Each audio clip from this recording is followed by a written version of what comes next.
भोपाल सदन के द्वारा स्वीकृत प्रस्ताव अनुसार मध्य प्रदेश विधानसभा वर्ष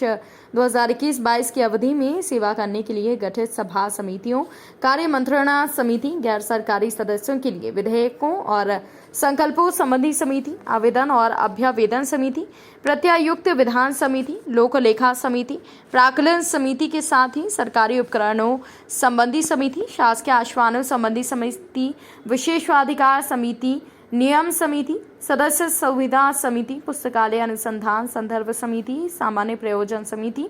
अनुसूचित जाति और अनुसूचित जनजाति वर्गों के कल्याण संबंधी समिति, पटल पर रखे गए पत्रों का परीक्षण करने संबंधी समिति और प्रश्न एवं संदर्भ समिति, आचरण समिति, स्थानीय निकाय एवं पंचायती राज लेखा समिति, कृषि विकास समिति, पिछड़े वर्गों की कल्याण संबंधी समिति के सदस्यों के कार्यकाल में वर्ष 2022-2023 तक की अवधि तक वृद्धि की गई है। इसकी प्रथम संयुक्त बैठक शुक्रवार को 22 अप्रैल 2022 को पूर्वाह्न 11:30 पर विधानसभा भवन स्थित मानसरोवर सभागार में आयोजित की गई है।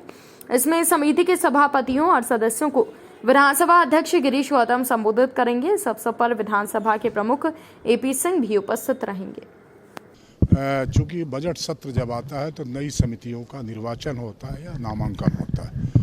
तो इस बार कोरोना के कारण समितियों की बैठक नहीं हो पाई थी, इसलिए पिछले बार की समितियों को कंटिन्यू कर दिया गया 2022-23 के लिए। और एक औपचारिक बैठक हुआ करती है जिसमें आज से ही काम शुरू करेंगे। एक तरह से आप ये कह सकते हो कि इनागरल है, तो हमने बुला करके आज इनका आदेश हो गया कि आज से समितियों की बैठक शुरू करें। फिर समितियाँ अलग अलग स्वरूप की बनी है, अपना अलग अलग काम करें। नहीं, समितियों को वैसे भी मजबूत होना चाहिए, क्योंकि हम ये कहते हैं, सिद्धांत ये है कि विधानसभा के न चलने के समय समितियाँ ही चलती हैं और ये माना जाता है कि विधानसभा ही चल रही है। इसलिए मैंने कहा ना कि 12 मासी कोई विधानसभा है तो समिति है। तो समिति के माध्यम से जो जैसे कई प्रश्न रह जाते हैं विधानसभा के भीतर या कई चीज़ें रह जाती हैं, उनको समितियों में उठाने का अवसर मिलता है। एजी अकाउंट्स होते हैं, यदि कहीं भ्रष्टाचार हो गया, कहीं बजट में कुछ लैप्स हो गया, इरेगुलरिटीज़ हो गई, उसकी जांच करने की समितियों का पावर है। दूसरा, जो कई समितियां हैं जो गैर वित्तीय समितियां हैं, उन समितियों की सरकार की जो योजनाएं उनका क्रियान्वयन ठीक से हो रहा कि नहीं हो रहा, महिला बाल विकास है, पिछड़ा वर्ग है, अल्पसंख्यक है और हमारी अनुसूचित जाति जनजाति है, उनका वो परीक्षण करते हैं कि उन सरकार की योजनाओं का क्रियान्वयन ठीक से जहाँ तक जाना चाहिए कि जा रहा कि नहीं जा रहा। तो परीक्षण से इसीलिए विधानसभा में हर बार क्वेश्चन नहीं हो सकता ना,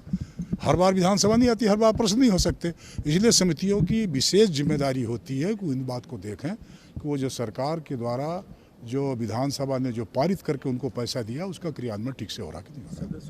रहा।